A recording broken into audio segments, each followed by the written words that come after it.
नमस्कार साथियों, गौरव ज्ञान धारा में आप सभी का स्वागत है। 2024 के नाम से जो है रीट का नया सिलेबस जारी हुआ है। रीट पात्रता परीक्षा यानी कि जो ग्रेड 3 एग्जाम होगा उससे पहले जो पात्रता परीक्षा है, जिसकी परीक्षा तिथि आप लोगों के 27 फरवरी आई हुई है, उसका नया पाठ्यक्रम जारी हुआ है। उसी को लेकर मैं आप लोगों के समक्ष यहाँ पे हाजिर हुआ हूँ, क्योंकि सबसे पहले आप लोगों को बता देने में यह है कि आप लोगों के जो भय का माहौल बनेगा उससे थोड़ा सा बचाया जा सके, क्योंकि कई सारे थंबनेल दिखेंगे आप लोगों को अब खतरनाक सिलेबस, बहुत बड़ा परिवर्तन वगैरह वगैरह नाम से। तो आप लोगों को इतना पैनिक होने की आवश्यकता नहीं है। जब भी कोई सिलेबस नया आता है तो सिर्फ 2-3% जो है वो चेंजेस होके आता है, या तो कुछ टॉपिक हटा दिए जाते हैं या 1-2 टॉपिक जोड़ दिए जाते हैं। वैसा ही हुआ है, कोई मेजर चेंजेस नहीं है। जो चेंजेस है वो मैं आप लोगों को बता देता हूं। आज के इस सेशन के अंदर अपन जो है 3 विषय का सिलेबस जो देखेंगे अपन की क्या क्या चेंज हुए। इसके अलावा बाकी पूरा का पूरा सिलेबस मैं अपने टेलीग्राम चैनल गौरव ज्ञान धारा पे वो आप लोगों को पीडीएफ उपलब्ध करा दूंगा नए सिलेबस की, तो उसे डाउनलोड कर लें और आप लोगों के जो लैंग्वेज है उनके पेज और जो आप लोगों का सब्जेक्ट है उसे आप डाउनलोड कर लेंगे और अपने पास में प्रिंटेड कॉपी को रखेंगे। ठीक है, तो आज अपन देखने वाले एक तो एसएसटी का सिलेबस जो लेवल 2 वाला, एक अपन देखने वाले हैं लेवल जो है 2 के अंदर ही लैंग्वेज वन हिंदी देखेंगे, क्योंकि वो सामान्यतः सभी विद्यार्थी लेते ही हैं। लैंग्वेज 2 में कोई इंग्लिश लेता है, कोई संस्कृत लेता है, तो वो आप पीडीएफ से चेक कर लेंगे कि क्या चेंजेस हुआ है टेलीग्राम पे जो मैं उपलब्ध करवाऊंगा। इसके अलावा देखेंगे अपन साइकोलॉजी का सिलेबस, जो साइकोलॉजी में चेंज हुआ है। साइकोलॉजी में कुछ मैटर नया जुड़ा है, उसको देख लेना बहुत जरूरी है। ठीक है, तो एक बार जो है ध्यान से ढंग से समझ लो कि क्या है कैसे है, ताकि आगे कोई समस्या नहीं हो। देखो साथियों, सबसे पहले अपन लेते हैं यहाँ पे साइकोलॉजी का सिलेबस के साइको के अंदर आप लोगों के क्या जुड़ा है। यहाँ पे देखो अधिगम से ऊपर वाला जो है इसका सिलेबस का मैंने पैटर्न यहाँ पे शामिल नहीं किया, क्योंकि वो सेम है। यहाँ पे ये पैटर्न मैंने शामिल किया है। यहाँ पे ओल्ड सिलेबस है और यहाँ पे न्यू सिलेबस है। जिसको क्लियर नहीं दिख रहा उन्हें बता दूं कि स्क्रीन को पूरी तरीके से आड़ी करो, चैट बॉक्स बंद करो, यानी कि मोबाइल की पूरी स्क्रीन पे आप लोगों को ये दिखना चाहिए। आप लोगों को बहुत अच्छी तरीके से दिखेगा और समझ में आ जाएगा। देखो यहाँ पे ये जो अधिगम वाली यूनिट है इसके अंदर कोई चेंजेस नहीं है। यहाँ पे आप देखोगे ये सेम है, यहाँ पे भी ये सेम है। ठीक है, यहां तक लगा के आप लोगों के ये जो है यहां तक भी पूरा का पूरा सेम है, कोई चेंजेस नहीं किया गया। शिक्षण अधिगम की प्रक्रिया है, राष्ट्रीय पाठ्यचर्या 2005 वाला ये भी आप लोगों के सेम एज इट इज है। यहाँ भी क्रियात्मक अनुसंधान वाला भी आप लोगों के एज इट इज है, कोई चेंजेस नहीं है। और यहां तक ये जो है शिक्षा का अधिकार अधिनियम 2009 अध्यापकों की भूमिका एवं दायित्व, यहां तक आप लोगों के साइकोलॉजी में नो चेंजेस है, कोई चेंज नहीं किया गया। अब नया जो 2024 का सिलेबस अब जो जारी हुआ है, जो रीट की परीक्षा 2025 में होगी, उसमें आप लोगों के जो नया जुड़ा है ये आप लोगों के साइकोलॉजी में न्यू जुड़ा है, पूरी तरीके से ये नया जुड़ा है। इसके अंदर आप लोगों के राष्ट्रीय शिक्षा नीति एनईपी 2020 को जोड़ा गया है, जिसमें प्रारंभिक बाल्यावस्था देखभाल एवं शिक्षा ये जुड़ा है। बुनियादी साक्षरता एवं संख्या ज्ञान ये जुड़ा है। स्कूलों में पाठ्यक्रम एवं शिक्षण शास्त्र, शिक्षक समतामूलक एवं समावेशी शिक्षा, स्कूल शिक्षा के लिए मानक निर्धारण एवं प्रत्यय, और एक ये जो है पूरी तरीके से आप लोगों के नया जुड़ा है। इसमें क्या होगा, नई योजना है, राजस्थान की समसामयिक बाल कल्याणकारी शैक्षिक योजना है जो विद्यालयों में चलती है, शिक्षा से रिलेटेड जो है बाल कल्याणकारी योजना है। ये चैप्टर मैं आप लोगों को बहुत जल्द जो है करवा दूंगा अपने इसी YouTube चैनल पे। तो ये जो है आप लोगों के साइकोलॉजी के अंदर नया जुड़ा है, यानी कि एनईपी 2020 इसी के अंतर्गत ये टॉपिक है। एनईपी राष्ट्रीय शिक्षा नीति 2020 आप लोगों को इस बार पढ़नी है बहुत ढंग से, और इसके अंदर ही आप लोगों के ये नया जुड़ा है। तो राष्ट्रीय शिक्षा नीति बहुत अच्छी तरीके से आप लोगों को पढ़नी पड़ेगी, मैं खुद भी पढ़ा दूंगा, इसकी चिंता मत करो। समय के अनुसार सब चीजें जो है अपने आप होती चली जाएगी। ठीक है, तो यहाँ पे ये चेंजेस है साइकोलॉजी के अंदर जो नया जुड़ा है, बाकी नो चेंजेस है। ठीक है, आगे बढ़ते हैं। देखो अब अपन लेते हैं हिंदी भाषा 1 के तौर पे जो हिंदी है लेवल 2 की बात कर रहा हूं। अब कई जने कहेंगे गुरुजी लेवल 1 का भी मैं वीडियो अलग से बना दूंगा, क्योंकि देखो दोनों वीडियो सेपरेट होने जरूरी है। लेवल 1 ईवीएस वगैरह में क्या चेंजेस हुआ है उसका मैं अलग से वीडियो बना दूंगा, उसकी भी आप चिंता नहीं करें। ठीक है, ये लेवल 2 वालों के लिए है, तो ये लेवल 2 वाले जितने भी विद्यार्थी है वो ध्यान से यहाँ पे समझ लेंगे। यहाँ पे भाषा 1 हिंदी इसलिए ले रहा हूं क्योंकि ज्यादातर विद्यार्थी भाषा 1 के तौर पे हिंदी को लेते हैं। यदि कोई भाषा 2 के तौर पे लेता है तो आप लोग जो है, मैं पीडीएफ जो अपने गौरव ज्ञान धारा टेलीग्राम चैनल पे उपलब्ध करवा रहा हूं आपको सिलेबस चेंजेस की, उससे आप लोगों को अच्छी तरीके से टैली कर लेना है कि क्या बदला है क्या नहीं। देखो पहली यहाँ पे जो है, पहले अपन यूनिट को देखें, एक अपठित गद्यांश से निम्नलिखित व्याकरण संबंधी, तो यहाँ पे नो चेंजेस है, ठीक है। ये ऐसे का ऐसे आप लोगों के यहाँ पे सारे के सारे व्याकरण से संबंधित पढ़ने ही पढ़ने हैं। फिर जो है एक अपठित गद्यांश से निम्नलिखित जो है ये वापस व्याकरण से संबंधित है, इसमें भी देख लो यहाँ पे ये व्याकरण से संबंधित नो चेंजेस है, यहाँ पे भी कोई बदलाव नहीं है। वाक्य रचना से संबंधित जो है विराम चिन्ह तक, तो यहाँ पे भी कोई चेंजेस नहीं किया गया है। भाषा की शिक्षण विधि, शिक्षण विधियों से संबंधित 3 यूनिट है, तो शिक्षण विधि, भाषा शिक्षण के उपागम वगैरह ये, तो ये भी एज इट इज रखा गया है, नो चेंजेस, ठीक है। भाषाई कौशलों का विकास संबंधित जो यूनिट है शुभोपली वाला, ये भी आप लोगों के ऐसे का ऐसे यहाँ पे दिया गया है, ठीक है, कोई चेंजेस नहीं। भाषा शिक्षण में मूल्यांकन, उपलब्धि परीक्षण का निर्माण वगैरह ये पूरा ऐसे कैसे दिया गया है। जो नया जुड़ा है इसके अंदर वो क्या है, इसके अंदर ये नया जुड़ा है आप लोगों के राजस्थानी भाषा एवं साहित्य, जो आप जीके के अंदर भी पढ़ते ही हो, ठीक है। ये आप लोगों के इसमें न्यू जोड़ा गया है, जो पिछले 2022 वाले सिलेबस में नहीं था। ये 2022 वाला है ओल्ड सिलेबस, ये न्यू सिलेबस है, तो मैं कंपैरिजन के साथ में बता रहा हूं। जो नया जुड़ा है वो है राजस्थानी भाषा एवं साहित्य, ठीक है। ये आप लोगों के हिंदी, जो लैंग्वेज फर्स्ट के तौर पे लेंगे, लैंग्वेज 1 भाषा 1 के तौर पे हिंदी लेंगे, उनके लिए ये जुड़ा है। 6ठी से 8वीं यानी कि L2 वालों के लिए, ठीक है ना, उनके ये राजस्थानी भाषा एवं साहित्य हिंदी के अंदर नया जुड़ा है। बाकी एज इट इज है, सेम है, कोई परिवर्तन नहीं है, ठीक है। आगे बात समझ में। अब देखते हैं अपन SST के अंदर क्या चेंजेस हुए हैं, ठीक है। देखो सामाजिक के अंदर क्या चेंज हुए, पहली यूनिट को देखें तो सिंधु घाटी सभ्यता, वैदिक संस्कृति, जैन बौद्ध धर्म, महाजनपद सेम है, कोई चेंजेस नहीं है यहाँ पे, ठीक है। फिर मौर्य और गुप्तोत्तर के अंदर आ जाओ तो यहाँ पे भी 600 से 1000 ईस्वी तक, 73 भारत तक अपने जो है सेम है, यहाँ पे भी सेम दे रखा है, ठीक है। यहाँ पे भी सेम ही आप लोगों के दे रखा है, ठीक है। चलिए यहाँ पे दे दिया आप लोगों के इतिहास प्रशासन, भारतीय संस्कृति के प्रति योगदान, और यहाँ पे इतिहास प्रशासन, अर्थव्यवस्था, साहित्य ये जोड़ दिया। तो अर्थव्यवस्था साहित्य अपन वैसे भी साथ साथ में पढ़ते ही पढ़ते हैं। अर्थव्यवस्था क्योंकि यहाँ पे साम्राज्य पूरा ही पढ़ते हैं, तो ये साथ साथ पढ़ते ही है। इसको क्या किया, सिर्फ शामिल शब्दों को शामिल किया, लेकिन ये साथ में पढ़ते ही है। जैसे मैंने भी क्लासेस दिए तो उसमें भी पढ़ाया है, मैंने भी आप लोगों को पुस्तक दिए तो उसमें भी दिया है, तो यहाँ पे कोई चेंजेस नहीं है।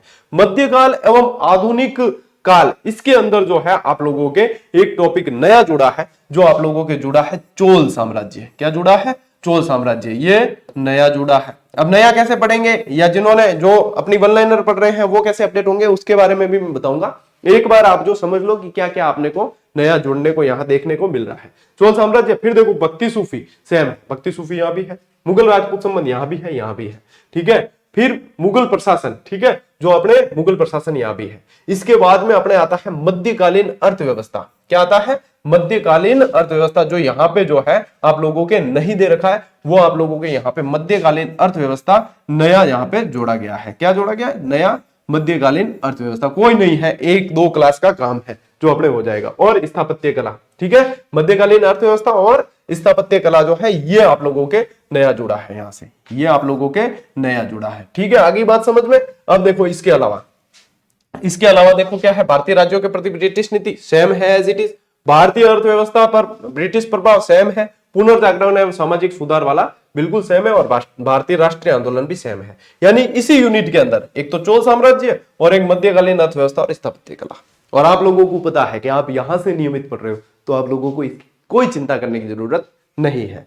नॉट अ सिंगल क्वेश्चन, कोई भी बार नहीं जा सकता है, और आप लोग पूरी तरीके से अपडेटेड रहोगे, क्योंकि अपना ये बैच तो रनिंग चल रहा है, अपन इसी यूनिट में चल रहे हैं। अपन चल रहे हैं अभी जो पढ़ रहे हैं अपन मुगल राजपूत संबंध, और इसके बाद में मुगल प्रशासन पढ़ेंगे, फिर अपन लगा लेंगे मध्यकालीन अर्थव्यवस्था वाली क्लास।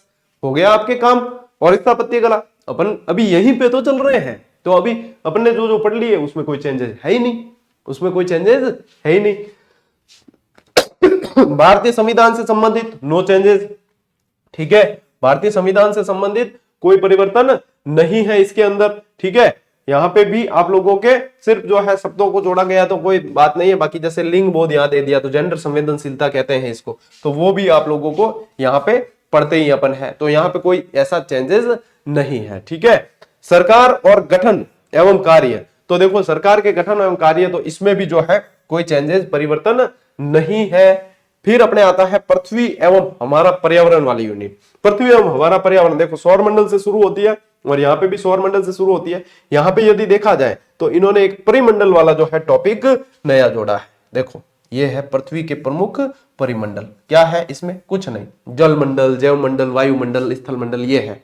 ठीक है, तो वहां पे कोई दिक्कत नहीं है, ये भी आप लोगों को बहुत अच्छी तरीके से कवर करवा देंगे।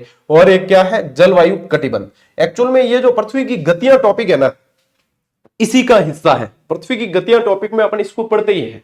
जलवायु कटिबंध जो है वो अपन पढ़ते हैं, उष्ण कटिबंध, उपोष्ण कटिबंध वगैरह ये पढ़ते हैं। इन्होंने इसको क्या किया है, अलग से जो है मेंशन कर दिया कि पृथ्वी के मुख्य जलवायु कटिबंध। ये गतियों वाले टॉपिक में अपन ऑलरेडी जो है इन चीजों को पढ़ते हैं। जैसे अक्षांश देशांतर पढ़ते हैं अपन, इसके अंदर भी ये जलवायु कटिबंध वाले प्रश्न आ जाते हैं, लेकिन इन्होंने इसको अलग से मेंशन किया है। एक्चुअल में देखा जाए तो सही तरीके से यही टॉपिक जो है परिमंडल वाला आप लोगों के नया जुड़ा है। इसमें भी वायुमंडल सबसे मोस्ट इंपोर्टेंट है, तो ये आप लोगों के यहाँ पे नया जुड़ा है। ठीक है, एसएसटी वालों के ये परिमंडल वाला नया जुड़ा है। अब अगर जलवायु कटिबंध देखो आप कह सकते हो, लेकिन पृथ्वी की गतियां और अक्षांश देशांतर में इसको अपन पढ़ते हैं। ठीक है, बाकी नो चेंजेस है, इसमें कोई परिवर्तन नहीं है। नेक्स्ट स्लाइड देखते हैं। देखो भारत का भूगोल एवं संसाधन, इसके अंदर देखो खनिज के बाद में यहाँ पे ओल्ड सिलेबस में दे रखा है परिवहन। ठीक है, और यहाँ पे देखोगे खनिज के बाद में परिवहन हटा दिया गया, यानी कि एक टॉपिक यहाँ से कम भी हुआ है जो नहीं पढ़ना है। ठीक है, बाकी ऐसे कैसे मानव संसाधन विकास वगैरह आर्थिक सामाजिक कार्यक्रम सेम है एज इट इज। राजस्थान भूगोल के अंदर कोई चेंजेस नहीं है। राजस्थान इतिहास के अंदर भी आप लोगों के कोई परिवर्तन नहीं किया गया है, और राजस्थान की कला संस्कृति के अंदर भी आप लोगों के कोई परिवर्तन नहीं किया गया है। और इन सामाजिक शिक्षा शास्त्रीय मुद्दे वाले जो है इनमें भी कोई चेंजेस नहीं है, यहाँ पे नो चेंजेस है। तो सिर्फ चेंजेस कहाँ हुआ है इसके अंदर? 2 यूनिट के अंदर हुआ है। कौन सी? एक तो ये मध्यकालीन इतिहास वाली में, इसमें क्या है अपने को क्या जोड़ा है? चोल साम्राज्य, और जोड़ा है मध्यकालीन अर्थव्यवस्था और स्थापत्य कला। एक तो ये 2 टॉपिक और एक ये परिमंडल वाला, 3 टॉपिक, यानी कि मोटे मोटे तौर पे 3 टॉपिक जो है चेंजेस हुए हैं, यानी कि कोई बड़ा परिवर्तन नहीं है। अब जो माहौल बना इतना बदल गया वो बदल गया, ऐसा कुछ भी नहीं है। ठीक है, क्योंकि जो बदला है वो भी लिंकिंग टॉपिक है, तो उनको अलग से मेंशन कर दिया है आयोग ने, यही है। और हमेशा यही होता है, अपने सिलेबस के इंतजार में यदि बैठे रहते हैं, तैयारी को वहीं पे विराम दे देते हैं, तो हम बहुत पीछे रह जाते हैं। हमारा कर्म है चलते रहना, जो चलते रहना चाहिए, और आप लोग यदि चलते रहे हो तो बहुत बढ़िया तरीके से आप लोग जो है आगे बढ़ोगे, और अभी तक आप आगे हो बाकी अन्य से जो इस इंतजार में ही बैठे थे। क्यों? यदि देखा जाए कोई चेंजेस नहीं है। वैसे अब बात करें कि गुरुजी हम जो है अपनी एसएसटी की वन लाइनर आ चुकी है, हम वो पढ़ रहे हैं। देखो आप लोग कैसे अपडेट होंगे उसे, किसी को जो है इसमें चिंता करने की आवश्यकता नहीं है।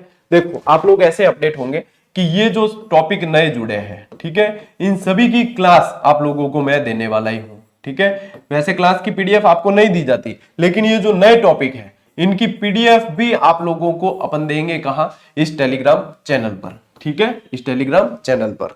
और जो विद्यार्थी पढ़ रहे हैं वन लाइनर पढ़ भी रहे हैं, और जो नहीं भी पढ़ रहे हैं, ये टॉपिक जैसे अभी, क्योंकि अभी जो है अपन वन लाइनर के अंदर महीना भर लगभग अपन मान के चल रहे हैं कि इसमें कोई चेंजेस नहीं करें, क्योंकि इतना कोई मेजर चेंजेस नहीं है। सिर्फ इसके लिए इसको चेंज करके जो है विद्यार्थियों तक किताब फिर पहुंचने में देरी की जाए, इसमें मुझे जो है ठीक नहीं लग रहा, क्योंकि यहां से अपडेट होंगे। दूसरी चीज कि जब भी इसके अंदर ये 3 टॉपिक जो है जोड़ दिए जाएंगे दोनों अपने वन लाइनर के अंदर, तब उनकी पीडीएफ जो टॉपिक किताब में जोड़ेगी, किताब के टॉपिक की पीडीएफ, ठीक है, किताब के टॉपिक की पीडीएफ भी आप लोगों को गौरव ज्ञानधारा टेलीग्राम चैनल पर दे दी जाएगी।